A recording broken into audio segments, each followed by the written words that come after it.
이 영상은 여러 번 제가 소개했고요. 유튜브에서도 소개했고 한블리 방송에서도 소개했고요. 한블리에서 2번 방송했을 겁니다. 오늘 중요한 내용을 소개하겠습니다. 제한속도 40인데 불박차가 61.5인가 그 정도로 갑니다.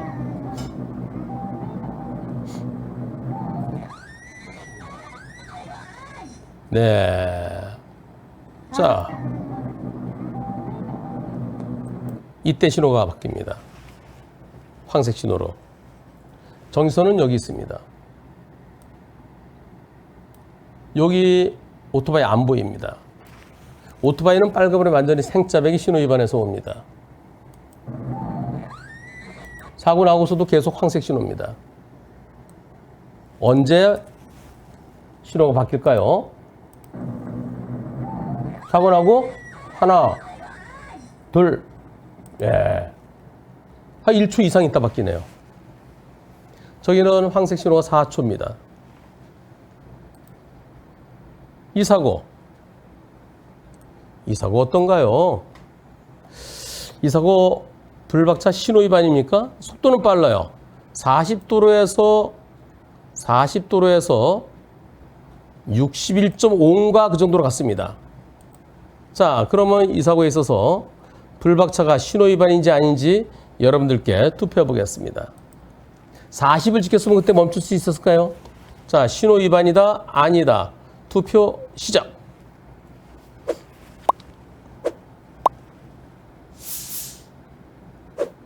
신호 위반인지 아닌지. 40이었어도 그거 갖고 온 걸 어떻게 피해? 신호 위반 아니다. 네.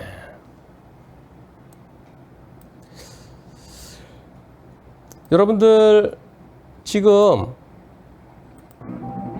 여기요.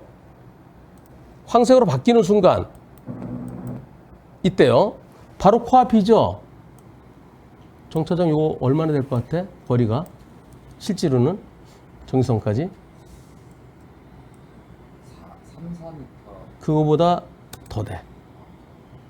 정지선까지 거리가 얼마인지 도로교통공단에서 분석한 표를 보여드리겠습니다. 바로 이겁니다. 네. 황색불로 바뀌는 순간, 그 순간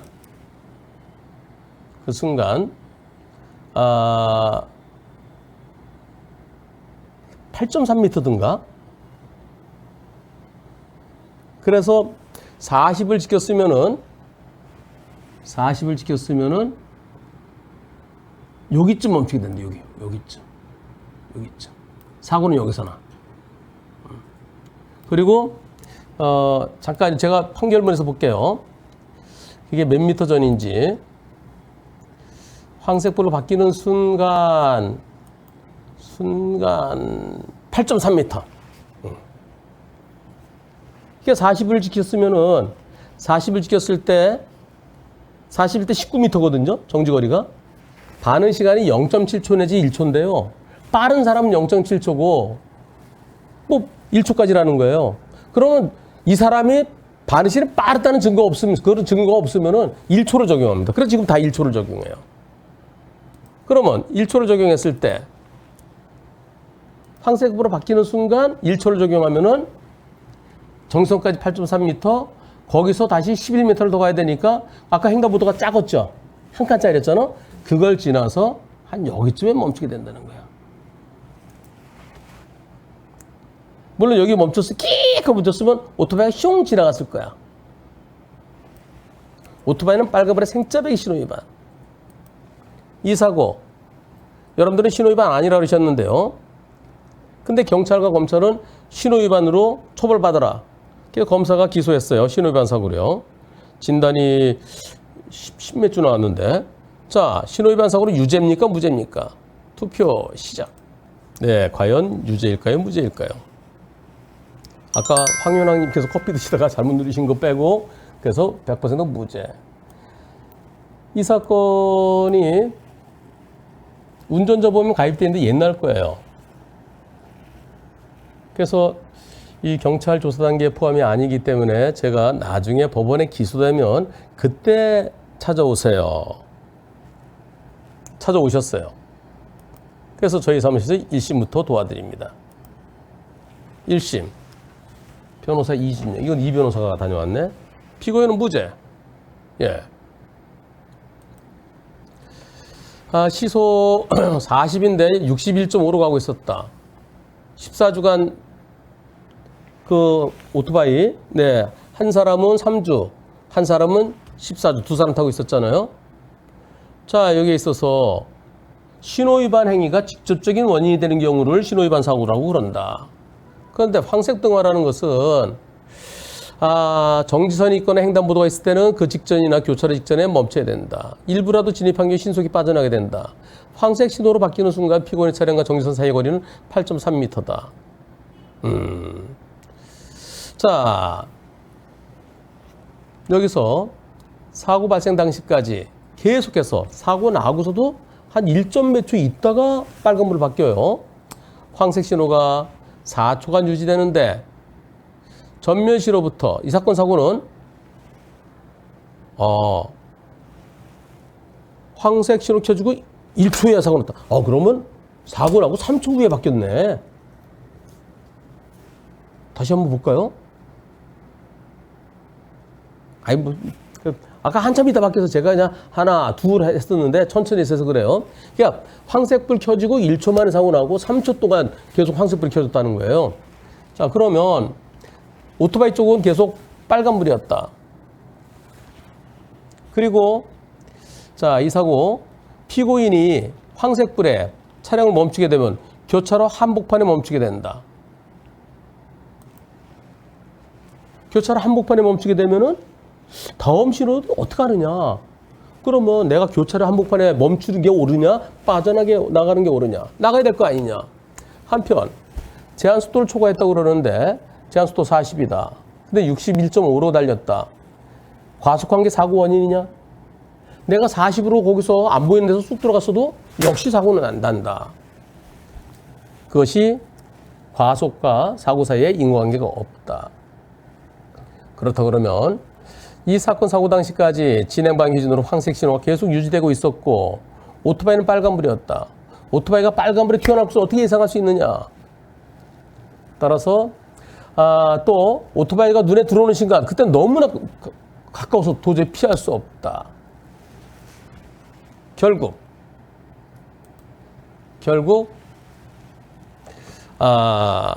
오토바이가 보이는 순간 두 차의 거리는 8.2m다. 내가 40으로 오다가 정상적으로 오다가 8.2m에서 만나게 되도록 40으로 오더라도 40대 19m가 필요한데 어떻게 피하느냐? 도저히 못 피한다. 따라서 무죄다. 영상 다시 한번 볼까요? 영상 다시. 오토바이가 들이받은 거죠. 예. 다시 한번. 하나, 둘, 셋. 그렇네. 네, 사고 나서 3초 걸리네, 그지? 사고 나서 3초 후에 빨간불 바뀌어요. 1심 무죄. 검사가 항소합니다. 항소심에서 어떻게 됐을까요? 항소심. 검사의 항소를 기각한다. 자, 여기서 신호위반 사고라는 것은 신호위반 행위가 직접적인 원인이 된 경우를 말한다. 비록 제한속도를 초과해서 가긴 했지, 그건 잘못이긴 하지만 제한속도를 지켰다 하더라도 과연 황색불이 켜지는 순간 불박차 위치에서 멈출 수 있었겠느냐. 따라서 제한속도 어긴 거 과속과 이 사고에 인과관계가 없다. 오토바이는 빨간불인데도 그냥 신호위반해서 달려왔다. 황색불이 들어왔을 때 불박차와 정선까지는 8.3m였다. 시속 40으로 갔다 하더라도 41대 정지거리 19m예요. 앞에 15.71m는 반응 시간 0.7초를 적용하는 건데 그렇게 지금은 전부 다 1초를 적용합니다. 정지선으로부터 10.74m가 지난 다음에 멈추게 된다. 그럼 그 정지선 다음에 횡단보도가 조그만 횡단보도라서 횡단보도를 지나서 멈추게 된다. 아까 제가 표로 보여드렸습니다. 결국 교차로 내에 진입하게 된다. 교차로 안쪽에. 횡단보도를 지나서 교차로 안쪽에 진입하게 된다. 그렇다면 나가야 될 거 아니냐. 이처럼 피고인으로서는 교통사고를 일으키는 위험을 최소화하기 위해서 신속히 교차로에서 빠져나갈 수밖에 없었다고 보인다. 거기 가만히 있으면 다음 차가 오다가 사고 날 수도 있고 뭐 앞으로 가야 돼 뒤로 가야 돼 어떻게 빵빵빵빵 교통혼잡도 일어나고 그러면 내가 교차로에 들어갔으면 내가 나가는 게 옳지 않느냐. 정지선 앞에서 황색 신호로 바뀐 경우 정지선까지 거리가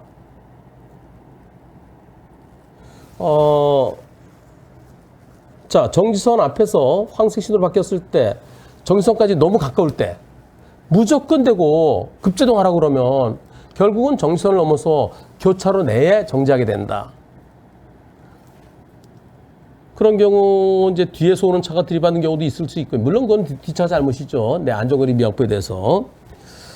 차량 운전자에게 자신 및 동승한 승객의 생명에 위험이 발생했을 것을 감수하고서라도 위와 같은 경우로 신호를 준수할 것까지 요구할 수는 없다. 네, 이것은 아마 내가 들어가 있는데 그 다음에 오는 차들은 앞으로 잘못 사고를 안 당했죠. 뒤에서 오는 차에 대해서 그것은 또 이제 요거는 뒷차가 안전거리 지켜야 되니까 이제 그건 또 이제 다른 문제예요. 신호기가 설치된 도로의 운전자에게 교차로에 진입하기 전에 신호가 바뀔 수 있다는 것을 예상하면서 그러니까 언제든 신호 바뀔 줄 몰라 조심해서 천천히 가. 그러면 교차로에 근처에 오면 차들이 전부 다 천천히. 그럼 웃기지 않느냐. 결국은 이 사건은 불박차 신호위반으로 볼 수 없고 검사의 항소는 이유가 없다. 여기서 이 항소심 판결은 이겁니다. 제가 볼 때는요. 여기서의 항소심 판결은 교차로를 무엇을 기준으로 했느냐. 요거. 정지선. 정지선을 기준으로 그 앞을 교차로 본 것 같아요. 왜냐? 일반적으로 교차로의 범위는 제가 그랬죠. 이게 교차로예요. 크로스 되는 거. 그런데 일반적으로 신호등이 있는 교차로는 일반적으로 정지선을 기준으로 하거든요. 그게 어디 있을까요? 꼬리물기. 꼬리물기가 교차로에서 차량 정체를 막기 위해서 꼬리물기 단속하는 거지. 근데 그 꼬리물기를 신호등이 있는 곳에서는 정지선을 기준으로 합니다. 그걸 제가 보여드리겠습니다. 저는 그래서 이 교차로의 기준이 딜레마종과 관련해서 네모 박스를 기준으로 하느냐 아니면 정지선을 기준으로 하느냐 여기에 대해서 대법원 판결이 아직까지 법원의 판결이 아직까지 저는 못 봤어요. 그러면 꼬리물기를 같이 보시죠. 꼬리물기가 25조쯤에 나오나 6조쯤에 나오나 제가 이쪽으로 크게 옮겨오겠습니다. 교차로 통행 방법. 지금 제가 말씀드리는 부분은 상당히 의미가 있는 부분인데 여기에 대해서 관심을 갖는 분들은 안 계신 것 같아요. 교차로 통행 방법. 교차로가 뭐라 그랬어요? 네모 박스. 여기 통행하는 방법은 이 교차로 통행 방법에 대해서 삼거리든 사거리든 하여튼 두 개 이상의 도로가 만나서 생기는 크로스되는 부분을 교차로라고 합니다. 자, 우회전할 때는 우측 가장자리에 붙어서 우회전해야 된다. 그때 우회전할 때 신호에 따라 건너는 보행자나 자전거 등에 조심해야 된다. 좌회전할 때 좌회전 천천히 해서 이렇게가 아니라 이렇게 중심 안쪽을 돌아야 된다. 셋째, 다 지나서요. 여기 5항이죠. 신호기로 교통정리를 하기는 교차로에 들어가려고 할 때 진행하려는 앞쪽에 밀려 있으면 앞쪽에 밀려 있으면 그러면은 들어가면 안 된다. 꼬리물기 하면 안 된다가 25조 5항입니다. 여기서 그 교차로가 어디예요? 교차로에 정지하게 돼요. 교차로의 개념을 딱 가로역을 써놨어요. 정지선이 설치되어 있는 경우는 정지선을 넘은 부분을 말한다. 그래서 지금 이곳 이 25조 5항은 무진장 중요한 겁니다. 하지만 25조 5항에 대해서 여기도 고민하는 사람들이 없는 것 같아요. 고민하는 분들이. 꼬리물기에서 교차로란 혼잡하면 들어가지 말아라. 어딜 기준으로? 신호기가 있을 때는 정지선을 기준으로. 교차로 정지선 넘은 부분부터가 교차로니까. 여기 어디가 교차로예요? 여기 정지선 넘는 부분이 교차로예요. 그럼 여기 어중간에 멈추지. 그러니까 아까 판결문에서 정지선을 넘어서 교차로에 멈추게 되면 이상하지 않느냐, 빠져나가야지. 이렇게 항소심에서 판단을 한 것으로 저는 해석을 했습니다.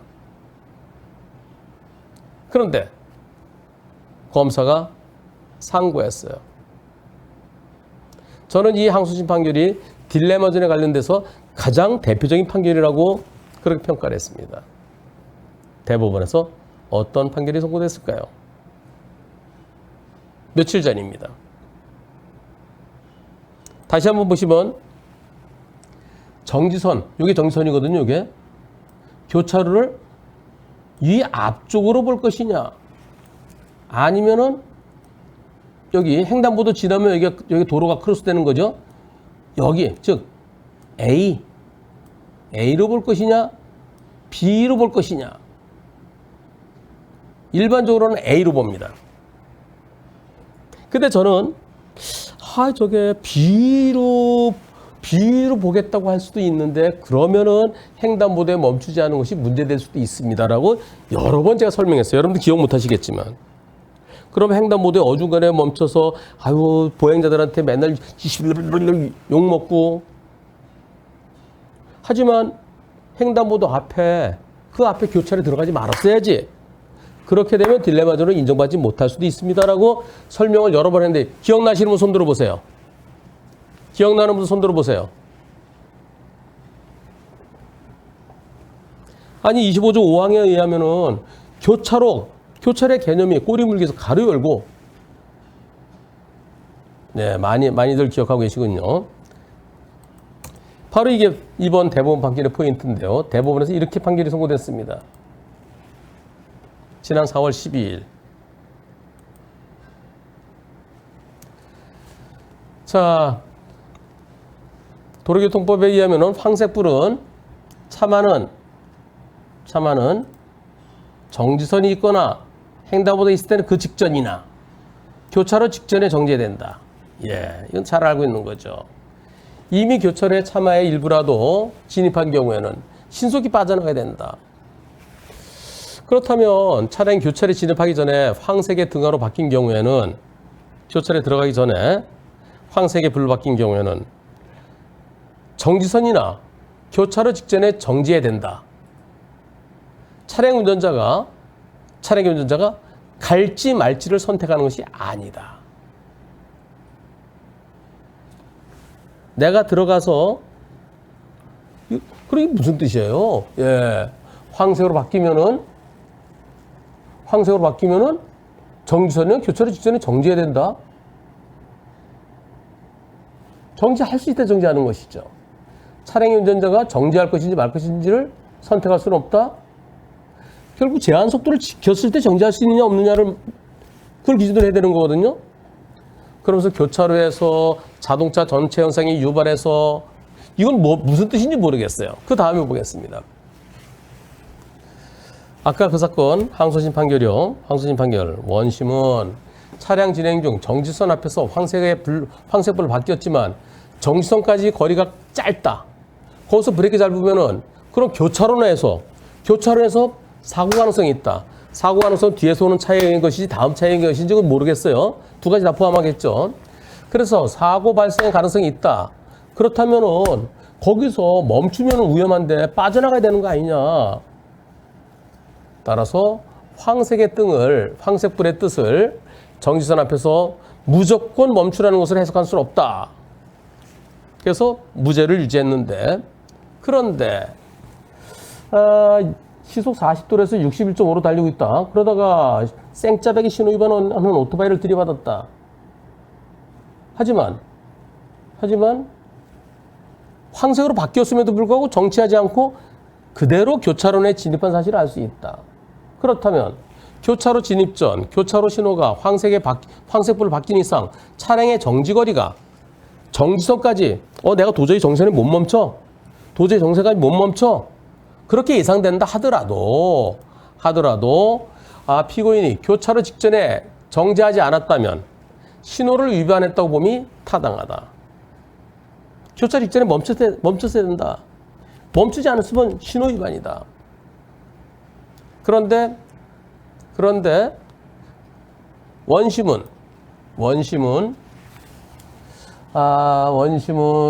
정지선에서 무조건 되고 멈추게 되면은 그러면은 교차로 안까지 들어가게 되고 교차로 안까지 들어가면 위험할 수 있다. 그런 것까지 감수하면서 급제동해야 된다. 그렇게 볼 것은 아니다라고 해서 그래서 신호위반 아니라고 그랬는데 그건 잘못됐다라고 대법원에서 얘기했어요. 근데 대법원에서도 전제 조건이 있습니다. 뭐예요? 정지선에 못 멈춘다 하더라도 그렇더라도 교차로 직전에는 네모 박스 앞에는 멈출 수 있었다면 그럼 멈췄어야 된다. 결국 대법원도 네모 박스에 들어가기 전에 멈출 수 있는 상황이었으면 멈췄어야 된다는 것을 얘기하는 것 같아요. 요 말을 잘 뜯어보면요. 네모 박스 안에. 근데 횡단보도 지나더라도 횡단보도에 걸치더라도 그렇더라도 들어가기 전에 멈췄어야 된다. 그런데요. 아까 그림에서는요. 어땠었죠? 여기서 이만큼 더 들어가서 멈추게 됩니다.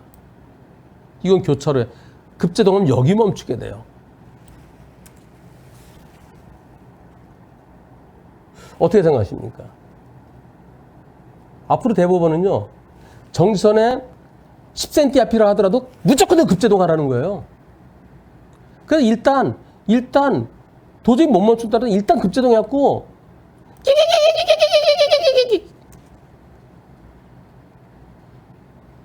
저는 이 사건 대법원에서 다시 판단하러 내려보냈지만 그러나 유죄라고 아직 해봐야 돼요. 대법관 분들이 1년에 제가 얼핏 들었는데 1년에 한 3천 건 정도로 본답니다. 사건을. 그럼 하루에 10건인가요? 근데 1년에 300일 일하나요? 실제로 일하는 날이 한 250일 되나요? 대법관들이 다들 나이가 들어갔고 눈도 잘 안 보일 텐데요. 물론 젊은 분들 계시지만은 재판연구관들이 이제 많이 대부분 다 보고 이제 나중에 검토만 대법관들이 하실 텐데요. 근데 이거 보셨을까요? 요거 정지선 기준으로 하지 말고 여기 교차로 기준으로 했었어야지. 그거는 수긍이 가요. 저도 고민을 많이 했던 거예요. 하지만 이거 보셨을까요? 그리고 대법원에서 그 많은 사건의 블랙박스 영상을 갖다가 플레이 시켜봤을까요? 전 그 두 가지를 좀 크게 궁금해요. 아직 끝나지 않았습니다. 네, 이 사건은 첫째는 아니 이 교차로 이게 지금 옆으로 찍은 사진에서 일단 여기서부터는 0.7초가 되더라도 여기에 멈추게 되고요. 1초 기준으로 하면 여기 멈추게 되는데요. 그럼 여기 끽 해서 멈추란 얘기냐? 못 멈추지 않느냐? 물리적으로 불가능하지 않느냐? 그럼 모든 차들이 왔다가 슬금슬금 뒤로 오다가 뒤로 오는데 보행자도 건너면 이거 오도 가도 못하고 그것을 원하는 거냐? 첫째, 우리는 정지선 기준이 아니라 요 네모 박스를 하더라도 물리적으로 못 멈춘다. 그래서 신호 위반 아니다. 하나 남아 있고요. 두 번째, 그래. 우리 황색불에 멈추지 않은 신호 위반은 시작. 근데 우리가 조금 전에 여기 정선 지나서 아니 이렇게 하자고요. 여기를 잘 지나요. 여기를 지날 때 좌회전 천천히 하자. 급할 것도 없으니까 천천히 시속 20으로 갔다고 누가 때리나요? 누가 때리겠어? 우리 하본부장. 제한속도 40도로 해서 좌회전을 차들도 없고 그래서 내가 제한속도에서 한 15로 가도 되지. 근데 15로 천천히 돌았어. 여기서 천천히 뭐 차도 없고 그러니까 뭐 여기 저기 뭐야 많이 꼬부라졌잖아. 천천히 여기까지 천천히 가. 여기에서 여기쯤에서부터 15로 천천히 가. 안 보여. 여기서 딱 횡단보도 지나면 이게 교차로야. 여기서 지금 황색불 켜졌어. 이거 가야 돼. 가는데 저기서 세게 달려와. 시속, 그러니까 정상적으로 내가 교차로에 막 들어서는데 황색불로 바뀌었는데 그때 마침 내가 시속 10으로 가고 있었더라도 A필에서 안 보여서 딱 하는 순간 그 똑같은 사고 일어날 수 있다는 거죠. 내가 신호위반 안 했어도. 저게 보이겠어? 정차장. 안 보이잖아. 안 보이고 딱 A필에 딱 가려지는 건 아니야. 저기 그리고 시커먼 데서 보면 안 보이잖아. 여기 시커먼 데서는 햇빛에 나올 때 이때서 보이는데 이때 나 마침 딱 황색불 켜지고 으악! 그래서 내가 정상적으로 신호를 지켰어도 역시 똑같은 사고를 할 수 있다. 왜? 쟤네들이 생떼배기 신호위반이기 때문에. 그래서 우리가 신호위반이라서 치더라도 신호위반 때문에 일어나는 사고는 아니다. 요 두 가지로 싸울 겁니다. 최종적으로 어떻게 될까요? 정말 힘드네요. 지난번에는 딱 10cm 앞에서 황색으로 바뀐 경우가 있었는데요. 10cm 앞에서 그때도 아마 한번 찾아볼까요? 자, 이 사고 한번 보시죠. 불박차는 비보호 좌회전할 겁니다. 가다가 어떤 사고가 있었을까요? 가겠습니다.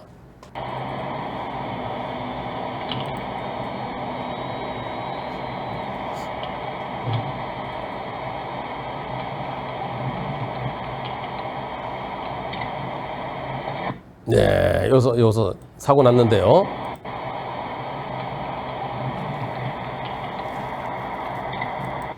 황색불로 바뀌었어요. 황색불 바뀌는 순간 이 차 어디 있어요? 여기 정선. 예. 여기는 횡단보도도 없어요. 몇 센티 전일까요? 이거 우리 주태권 변호사가 아주 절묘하게 그 순간을 딱 잡아놨는데요. 그거 잡아놓은 거 보여드릴게요. 자, 보시죠. 녹색 신호일 때는 저기, 황색 신호일 때 여기. 황색 신호일 때 정지선 한 10cm 될까요? 10cm, 20cm? 몇 대 몇이에요? 직진차는 앞에 횡단보도도 없어요. 저기서 녹색일 때 한 3, 40cm, 황색일 때 1, 20cm. 이 사건에 대해서 이거 몇 대 몇입니까? 상대차는 비보호 좌회전, 불박차는 비보호 좌회전.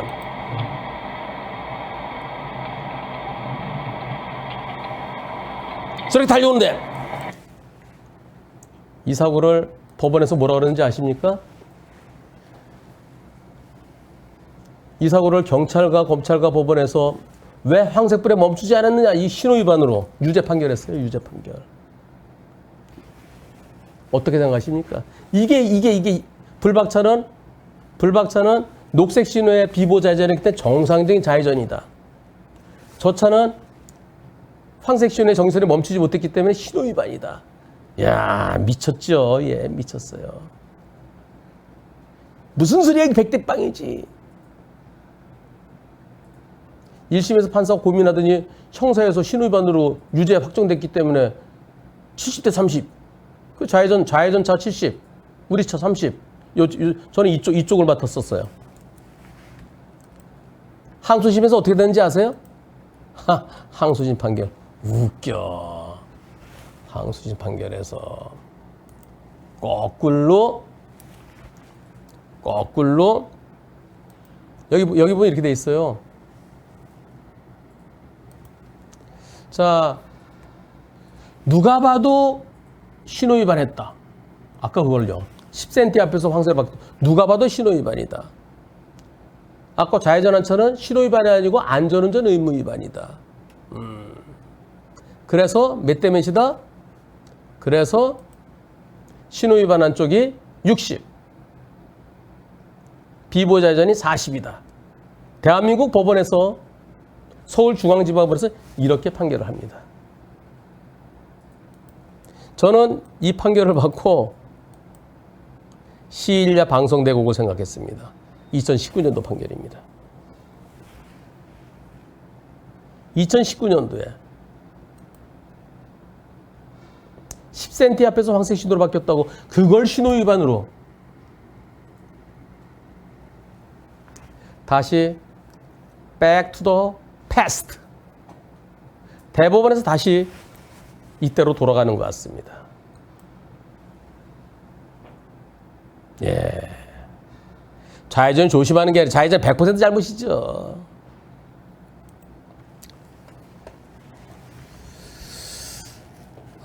대법원에서 좀 세심하게 살펴봐줘야 될 거는 그냥 뭐 기록 보니까 볼 거 없다. 그러고 그냥 뭐 4줄짜리 판결로 끝내고 지금 같은 거는 세심하게 살펴봐갖고서 참 딜레마조는 앞으로도 갈 길이 멉니다. 그러나 계속 가겠습니다. 계속 가겠습니다. 물리적으로 불가능한 건 어떻게 법적으로 강제를 합니까?